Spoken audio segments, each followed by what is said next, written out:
I'm going to show you my favorite effect for taking your ambient pads to the next level.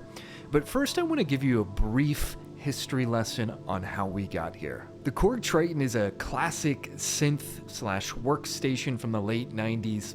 And after spending hundreds of hours trying to master it and understand why pads sound so good coming out of it, I noticed a bunch of my favorite motion pad presets have this one effect in common. Curious, I started to go back further in Korg's lineage to find that the Korg Trinity also had this effect built into it.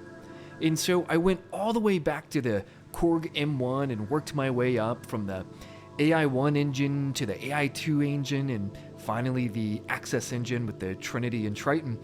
And from what I can tell in the Korg world, this effect made its first debut in the Korg Trinity from around 1996. Let's take a look at a few patches from the Korg Triton that contain this effect, and maybe you can guess what it is.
The auto filter.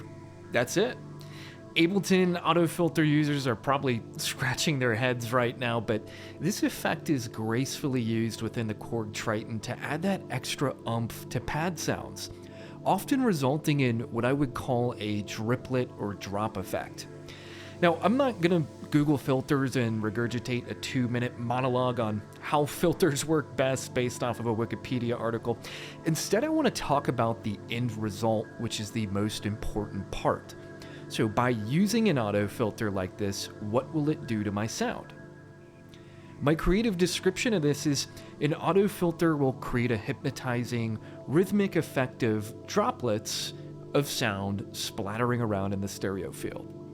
And if you want a somewhat technical description, we basically have a bandpass filter jumping around all over the place. Anyways, enough talking, let's look at what happens as I tweak what I would consider to be the most impactful parameters with this effect.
Now, of course, this effect isn't unique to the Korg Trinity or Korg Triton. I think what they did was they packaged it up into an IFX and made it kind of this one thing. So, you didn't have to take a filter and then modulate it with an external LFO. So they packaged it up very nicely and made it easy to utilize.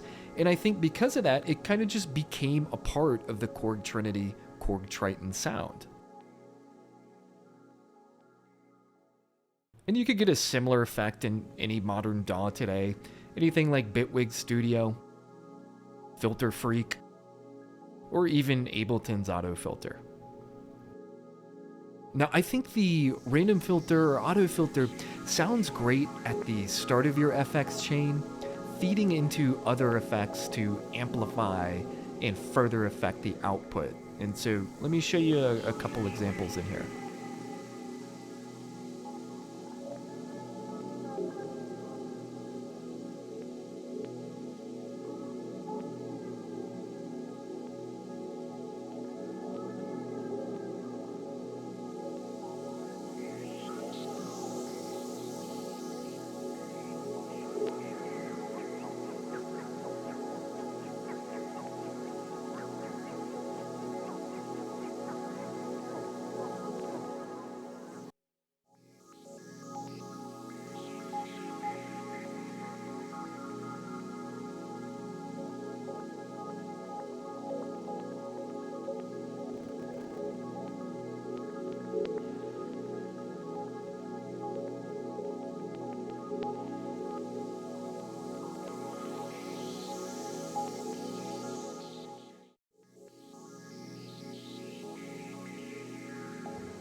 Effects make up such a big part of the sound in synthesizers, and it's a good reminder to always be creative and try new things without getting lost in the technical nuance of how things work.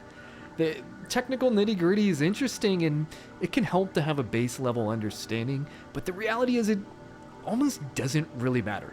What matters is the sound. So twist some knobs, log your results, always be learning, and have fun.